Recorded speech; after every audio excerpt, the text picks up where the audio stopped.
Clara stood in the fading light, her silhouette a lone pillar against the vast Montana sky. The cattle shifted around her, their massive bodies restless, sensing something in the air that humans couldn't. Dust kicked up around her boots as she moved among them, her hand occasionally brushing their flanks. She paused beside a large bull, her fingers finding the spot behind his ear that always calmed him. The beast lowered his head, a low rumble in his throat. "You know, don't you?" she whispered. The words barely carried over the sound of hundreds of hooves shuffling against dry earth. "You always knew." The cattle seemed to press closer, their breath visible in the cooling evening air. Clara's eyes drifted toward the ranch house in the distance, where a single window glowed yellow. He was in there, waiting. She could feel the weight of his presence even from here. She bent her head closer to the bull's ear. The words she spoke were too quiet for anyone to hear, ancient-sounding syllables passed down through generations of women in her family. The bull's eye rolled toward her, intelligent and knowing.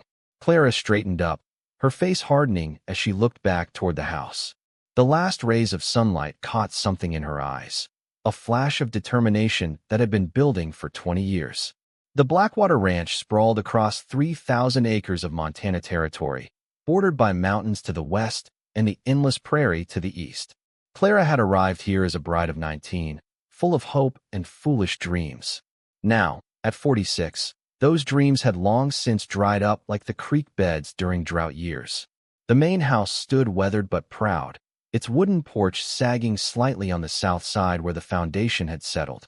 The barn, painted red decades ago, had faded to the color of dried blood. Between them stretched the corrals and cattle pens, the lifeblood of the operation that Clara had kept running while Marshall Blackwater spent more time in town than on his own land. Clara walked the fence line every morning, checking for breaks or weak spots. Her hands were strong and calloused, her skin bronzed from years under the sun. She wore her graying hair pulled back in a tight braid, practical and severe. The ranch hands tipped their hats when they saw her coming, but kept their distance. They'd learned years ago that Mrs. Blackwater preferred solitude to conversation. In town, they called her the cattle woman behind her back. Some said she had a way with the beasts that wasn't natural. Others whispered about the bruises they'd seen on her arms in the early years of her marriage, before she'd learned to cover them up. "She's odd, that one," Mabel from the general store would say. "Always talking to those animals like they understand her." Marshall Blackwater's got himself a wild one.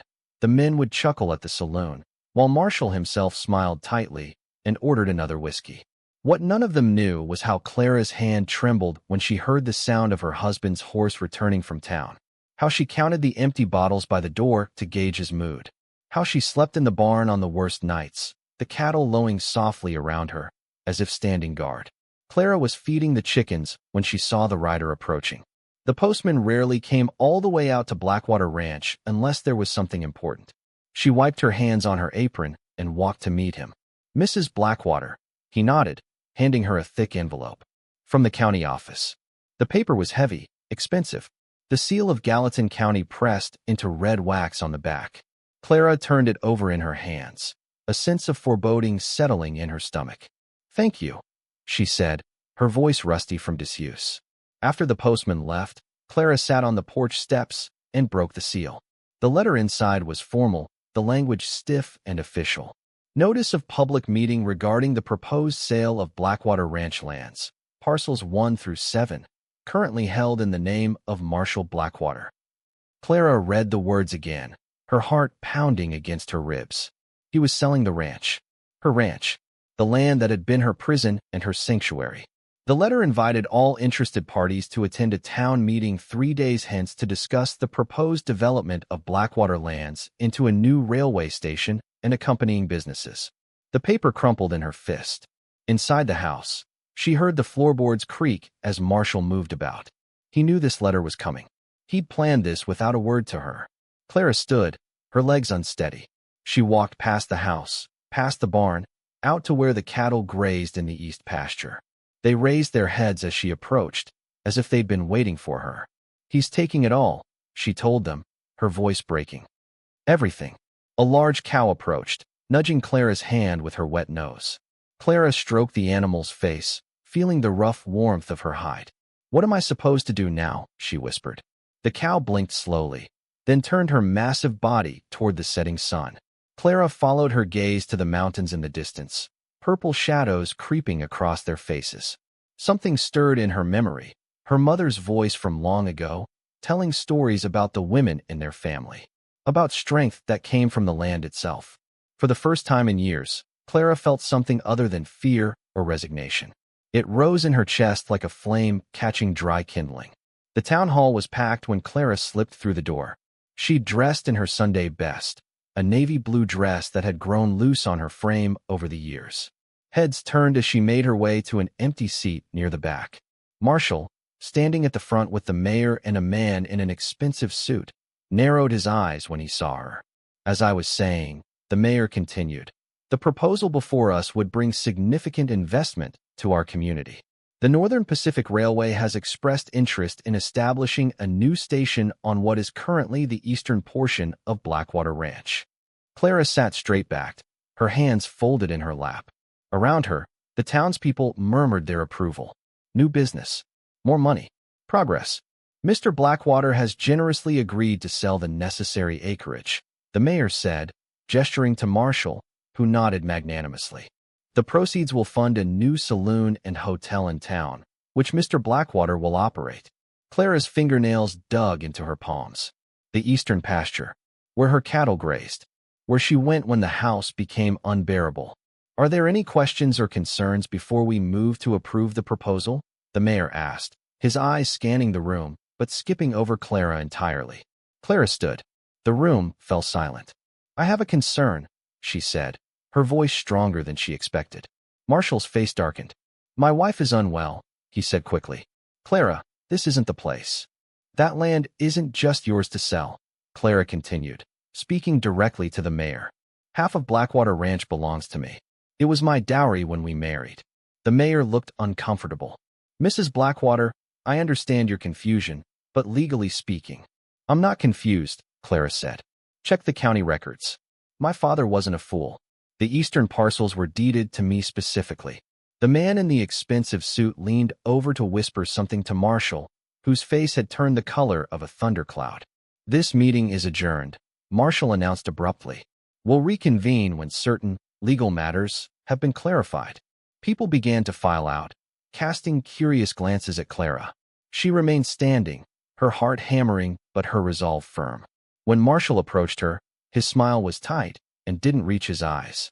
You've embarrassed me, he said quietly, taking her elbow in a grip that would leave marks. Let's go home and discuss this like civilized people. Clara pulled her arm away. I'll ride back separately, she said. I need to check on the herd.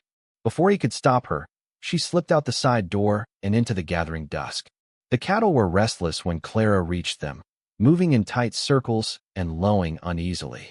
She dismounted and moved among them, her hands touching flanks and shoulders, her voice a low murmur of reassurance. I found my voice today, she told them. After all these years. The old bull she favored pushed his massive head against her shoulder, nearly knocking her over.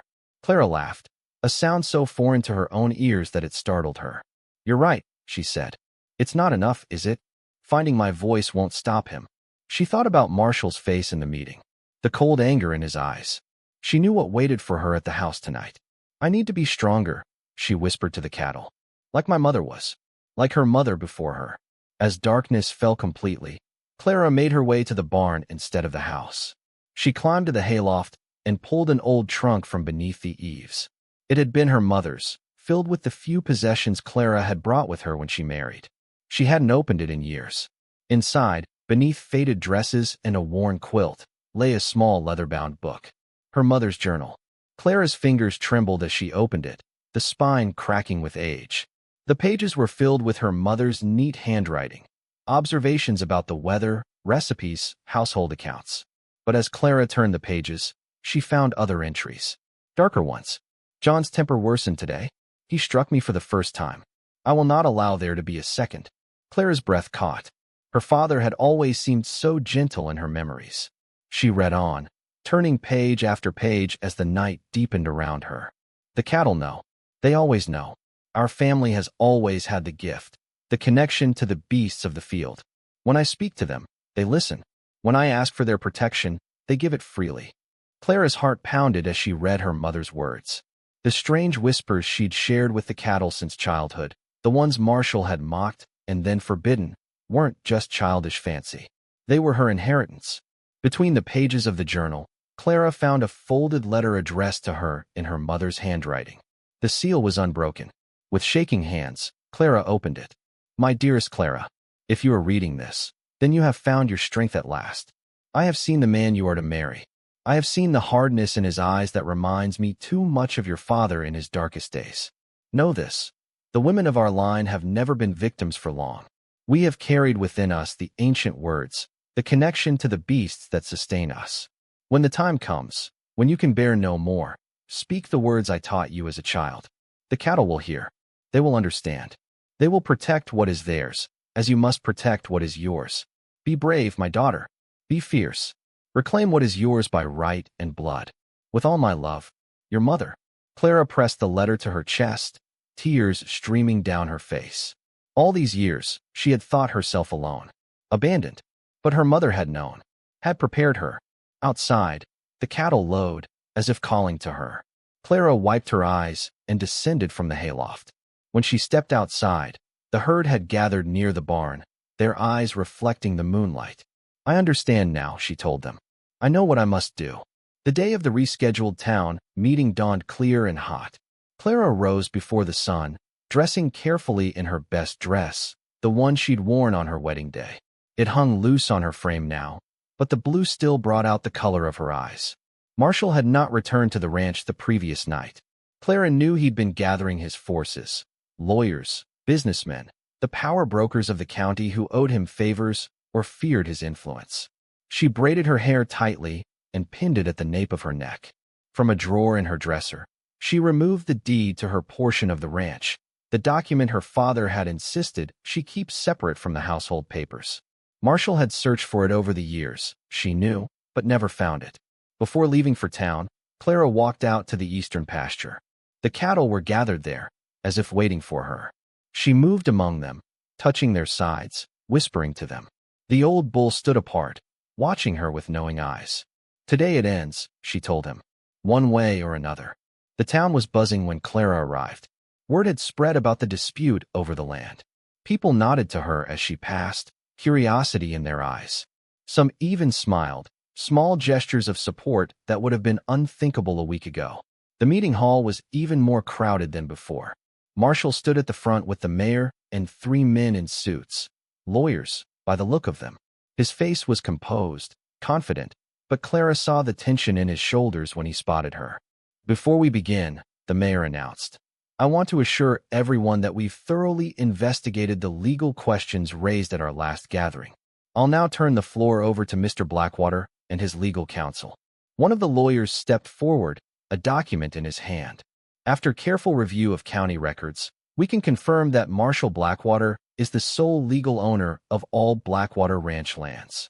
While Mrs. Blackwater's dowry did include certain assets, the land itself was deeded exclusively to Mr. Blackwater upon their marriage. A murmur ran through the crowd. Clara felt eyes turning toward her, some pitying, others dismissive. Furthermore, the lawyer continued, Mrs. Blackwater has no legal standing to contest the sale, as Montana territorial law grants the husband full control over all marital property. Marshall's smile was barely concealed as he stepped forward. I understand my wife's emotional attachment to the ranch, he said, his voice dripping with false sympathy. But progress cannot be halted by sentiment. The railway will bring prosperity to all of us. Clara stood. The room quieted. May I approach? She asked the mayor, who nodded reluctantly. Clara walked to the front of the room, aware of every eye upon her. She placed her deed on the table before the mayor. This document, she said clearly, was registered with the Territorial Land Office in Helena, not with the county. It specifies that the eastern parcels of what is now Blackwater Ranch remain in my name alone, separate from marital property. The lawyers huddled around the document, their expressions changing as they read. This appears to be in order, one admitted reluctantly. Marshall's face contorted. This is absurd, he snapped. She's been hiding this document. Protecting it, Clara corrected quietly. as I've had to protect many things over the years. Something in her tone made the room go still. Years of unspoken truths hung in the air between them. Even if this deed is valid, Marshall said, recovering his composure, you have no means to maintain that land without my support. You'll be forced to sell eventually. I have the cattle, Clara said. Marshall laughed, a harsh sound. The cattle? You think you can run a ranch with what do you call it?